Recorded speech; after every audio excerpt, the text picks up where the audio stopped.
Nasecure na nga ng HOK Team Cebol ang slot para sa 2026 Asian Games Esports na gaganapin sa Nagoya, Japan.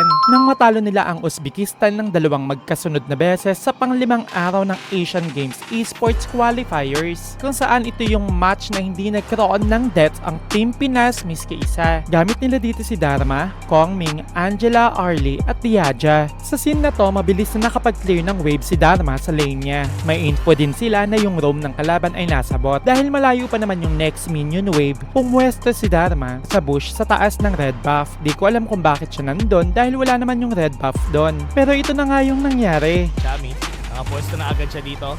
Looking for a truth mantra and nag-flash in sila!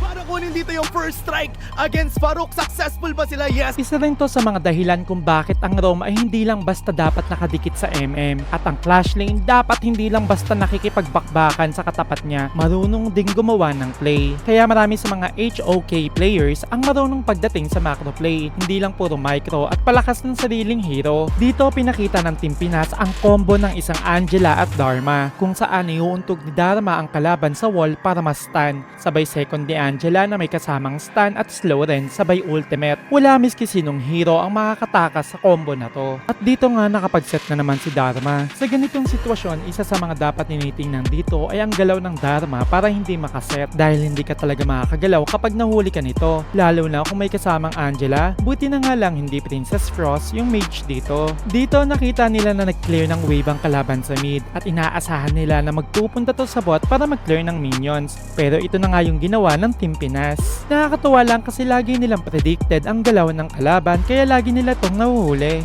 At ito ang isa sa mga pinakamalupit na sustain na nakita ko na ginawa ng isang Diaja. Crucial block, yes. And ito, kita natin na ginamitan na agad sila. Humahabol pa nga ang side nila. Si Charles hindi nakabalik. At dito makikita natin kung gaano nga ba talaga kaganda ang map awareness ng Team Pinas. At kung mapapansin ninyo, yung mage at MM ng kalaban ay parang may hinahanap na kung ano malapit sa crystal nila mula kanina pa. Kaya dito naubos na naman ang mga kalaban. Natapos ang game na walang nakukuhang deaths ang Team Pinas. Talagang nakakabilib ang pinakita nila dito. Magagawa pa kaya nila to kapag nakatapat nila ang malalakas na bansa tulad ng Korea, Malaysia at China? So yun lang guys, sana may natutunan ka sa video natin ngayon. Salamat nga pala sa pag-follow, pag-react at pag-share ng mga contents na ginagawa ko. Love you mga.